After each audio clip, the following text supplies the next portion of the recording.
हे family, another day another vlog. और हर साल की तरह इस बार भी हमारा देवघर का प्लान बन जाता है, जो कि हमारा चांसेस 0% था जाने का, पर लास्ट सावन हमारा प्लान हो ही जाता है। और हम पूर्णिमा के एक दिन पहले घर से निकलते हैं, क्योंकि हम यहाँ से जाएंगे सुल्तानगंज जल उठाने के लिए। हमारे गाड़ी पे भी कावड़ लग के रेडी हो चुका था और हम सब भी रेडी हो चुके थे और हम लोग यहाँ से कुछ देर में निकलने ही वाले थे। और यहाँ पर पापा उधर ताला मार रहे होते, क्योंकि शेरू का जिम्मेवारी किसी और को दिया हुआ है, तो उनको ही समझा रहे थे कैसे क्या करना है। और हम लोग यहाँ पर सब लोग आकर बैठ जाते हैं और यहाँ से हम लोग निकलते हैं सीधे सुल्तानगंज की तरफ। और यहाँ पर पापा भुट्टा ला कर देते हैं हमें, क्योंकि बहुत बारिश हो रही थी और गलत रूट के आ जाने की वजह से हम यहाँ पर हमें मिल जाता है फाइनली बिना लहसुन प्याज का। हमें जाना था सुल्तानगंज और हम आ जाते हैं गलत रूट पर, देवघर वाले रास्ते पे। तो सुल्तानगंज से पहले ही हम देवघर पहुंचने वाले होते हैं, लेकिन यहाँ पर हम लोग खाना खाकर वापस से सुल्तानगंज वाले रास्ते में जाते हैं, जिसके वजह से हम काफ़ी लेट हो चुके होते हैं। और रात के 1 बजे हम पहुँचते हैं सुल्तानगंज, जो कि सुल्तानगंज से हम 11 किलोमीटर पीछे ही होते हैं। तो यहाँ पर पापा खाना बनवा रहे होते हैं, तो यहाँ पे चावल के लिए बोला गया था, तो सब थोड़ी देर बैठकर आराम कर रहे थे। सब कोई काफ़ी थक चुके थे, क्योंकि हम कुछ ज़्यादा ही लंबा घूम चुके थे।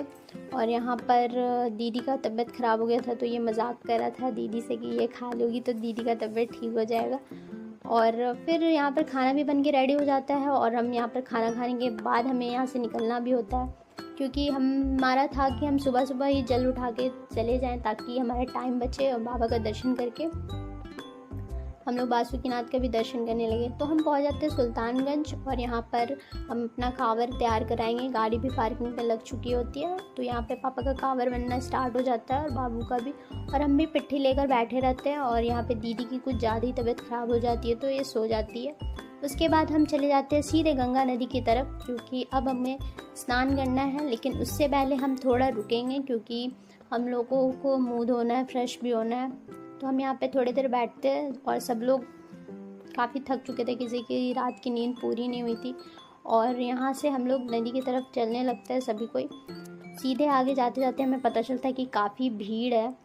पूर्णिमा के दिन भी हमें लगा नहीं था कि इतनी भीड़ होगी पूर्णिमा के दिन, पर हम जैसे जैसे आगे जाते हैं हमें पता चलता है कि काफ़ी भीड़ है। और हम कुछ देर में ही नदी के पास पहुँचने ही वाले थे।